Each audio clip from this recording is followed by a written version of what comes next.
Hi guys, so nabutan na tayo ng gabi, no. Mabiyahe pa rin ako.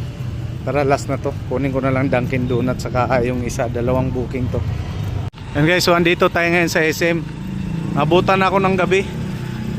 Tanghali na rin ako bumiyahe, kaya samahan natin, kunin natin yung booking natin. Tara! Nakapasok na ako sa loob, tamang chill lang, sunod kay kuya. Medyo nahirapan si kuya kasi medyo marami at saka at the same time, no, pauwi na rin sila, mag-alas 9 na rin ng gabi dyan, kaya magko-closing na yung SM na yan guys. Tamang lakad lang ako, tingin-tingin ng mga chicks, tingin-tingin din ng mga gentlemen. So ayan sila ate, tamang chill lang din kasi uwian na, tuwang-tuwa na yung mga cashier dyan, yung mga crew. Tinutulungan ko na lang din si kuya na magtulak ng mga cart guys kasi nahirapan na siya, medyo mabigat. Kaya dito para ako dumadaan ngayon sa may food court na to para tamang chill lang. At the same time naamoy ko yung mga pagkain dito guys kasi gutom na rin ako. Gusto ko na rin kumain, so hanap-hanap lang ako dyan ng mga tira-tira kasi gusto ko nang damputin. Ayan si sir, gutom na rin, tamang chill lang. Sila madam, tamang antay lang din ng order nila. So medyo malayo pa nga yung Dunkin na pagkukunan natin ng order guys. So dalawa para yung order ko, Dunkin saka yung noodle mix, no. So ayan, nakarating na ako sa Dunkin.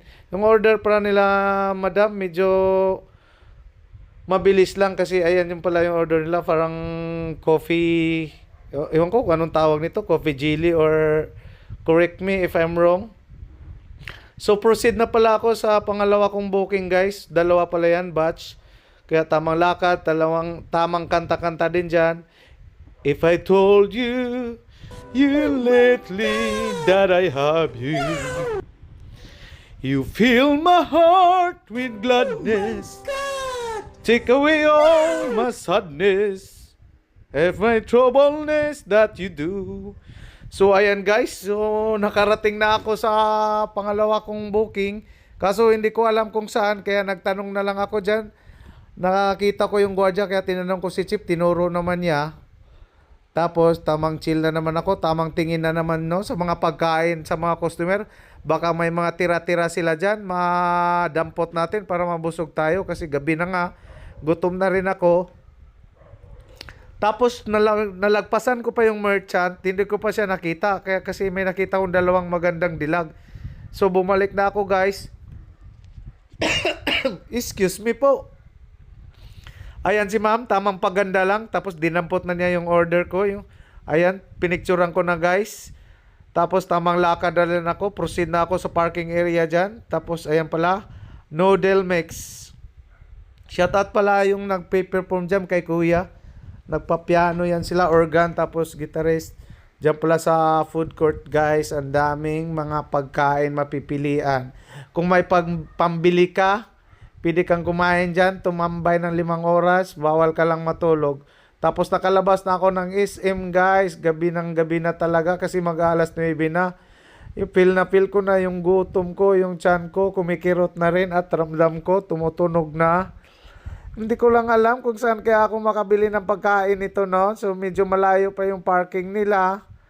Tapos tamang chill lang ako, iniisip ko yung mga struggle ko sa buhay, struggle ko sa love life. Shout out kay Kuya Guard, tamang duty lang sila. Tapos shout out pala sa mga tricycle driver guys. Yan, magkalapit lang kami ng parking dyan. Ang sisipag niyan, ang lalaki ng mga kita niyan.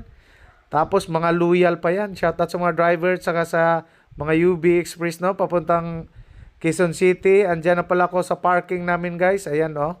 Kita nyo namang mga tropa natin. So inaanap ko lang yung motor ko, hindi ko makita. So ayun pala, ayun, ayan, kulay asul. Yan yung motor ko guys. Medyo marumi siya, tapos tamang paandar ako. Kita nyo naman guys, yung motor ko 3 years pa lang pero 90,000 na yung takbo. Tapos lumabas pa yung change oil, no. So tara, samahan nyo na ako. Kayo ma'am, noodle mix. Huwag kang bababa. Kusa niyo yan ma'am? Oo. Ganda ah. Oh my God!